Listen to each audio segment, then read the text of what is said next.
Hey everyone, welcome back to my channel and welcome to my July TBR video. So this one is coming to you a little bit late.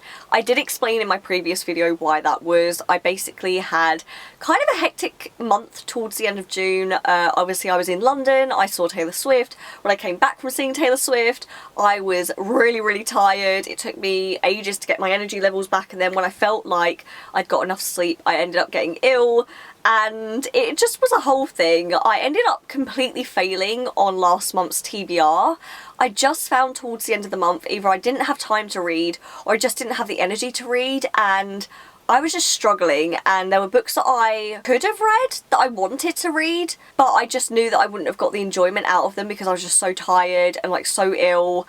And I'm gonna be honest, at this present moment in time on July the 5th, I have lost my reading spark, so I'm trying to get it back. I'm gonna take it easy on myself this month just because, honestly, I feel like last month I started struggling a lot with reading. I think because I read one series, which I kind of got a bit bored of in the end, and then obviously I had a busy month after that, and then obviously being really tired and being ill just didn't help, and so I've kind of exhausted myself in the reading department. So I'm going to try and get my spark back, but I'm going to take it easy. I've got books on here that I feel like I'm in the mood for. I am currently reading one and I'm pushing myself to read it because I feel like it's one that I could enjoy if I get into it. Anyway, without further ado, here are the 5 books that I'm hoping to read in the month of July. I feel like I'm going to sneeze. No, I'm not. So the first book that I want to read in the month of July is the one that I've currently started reading, and I'm currently 14% of the way through, if I remember rightly, which is great because the last book that I tried picking up, I decided to put down after getting 3% in.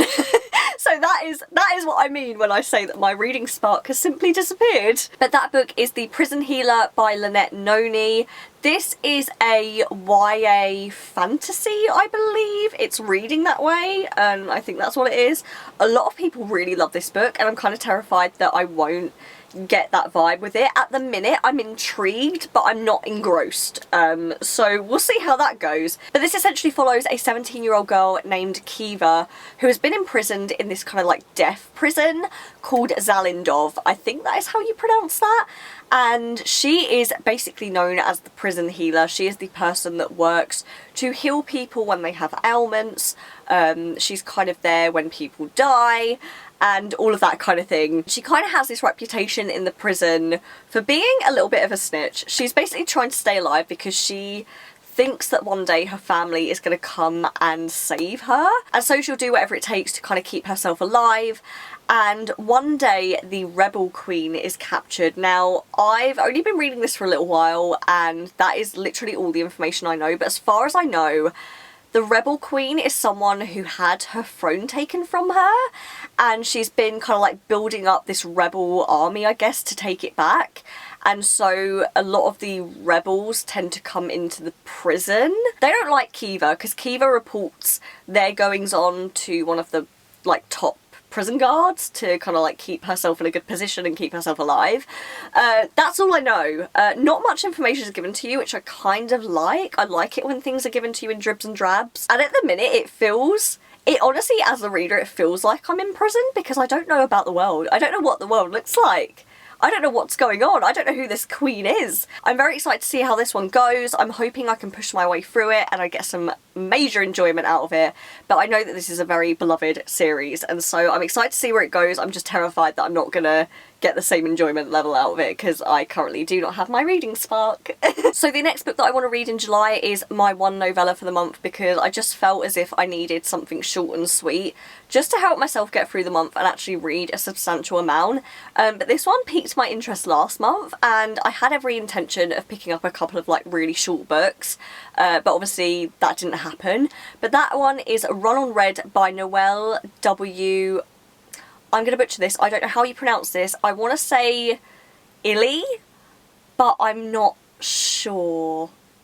Someone correct me if I am most probably wrong.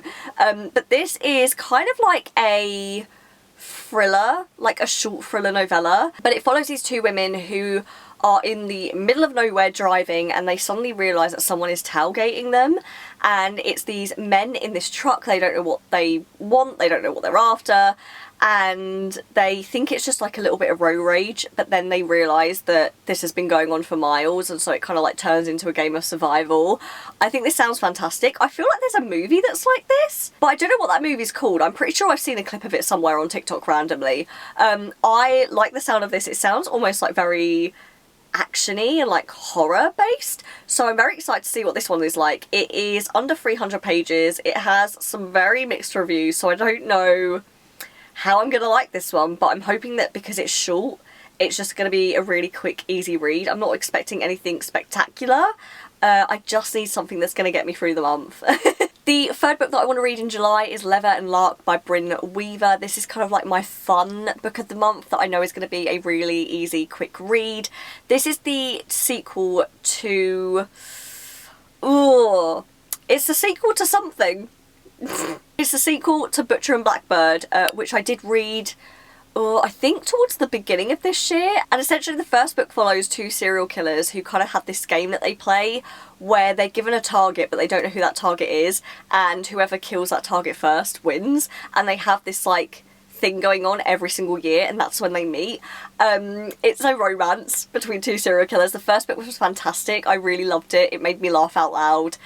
This is a continuation of that, but this time we are following two different characters. Obviously it's interconnected, so these characters are probably people that we've already met. I don't want to go too much into it because there is kind of a cliffhanger at the end of the first book, so I think that that is going to play into this second book, and I'm very excited to see how it pans out, because honestly, it's the first time I've read a kind of interconnected romance series with a cliffhanger.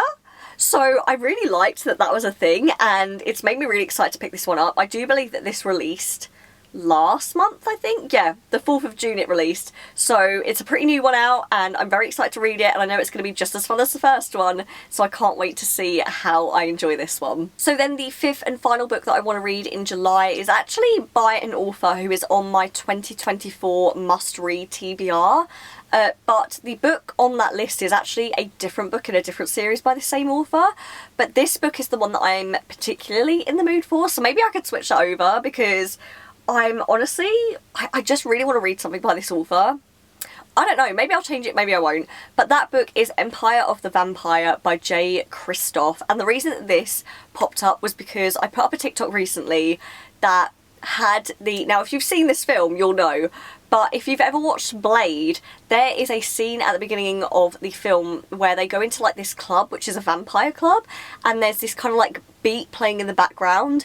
And it's iconic, and it lives in my mind rent-free, and it's like literally my Roman Empire. I put a TikTok up saying it's my Roman Empire, and I wish that someone would give me recommendations for some dark vampire books, and people gave me loads of recommendations, which I'm so excited to read. So if you want to see like a I read dark vampire recommendation kind of books, then let me know, because I might make that a thing.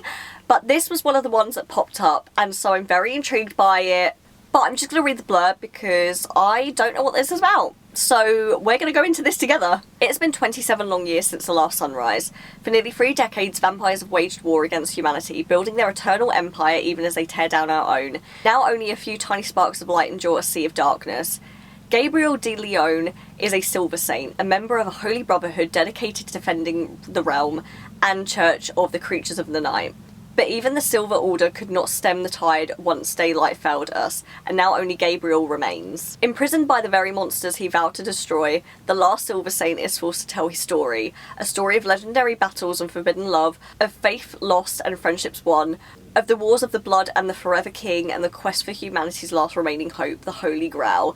This sounds fantastic, and I'm very excited. I'm hoping it's definitely going to give dark vampire vibes. You know what it's giving me? It's giving me the film Daybreakers. I feel like that's a really niche film, but that film was kind of like apocalyptic in the sense that vampires took over, and so they made these like massive, I guess, buildings full of humans that they used for blood.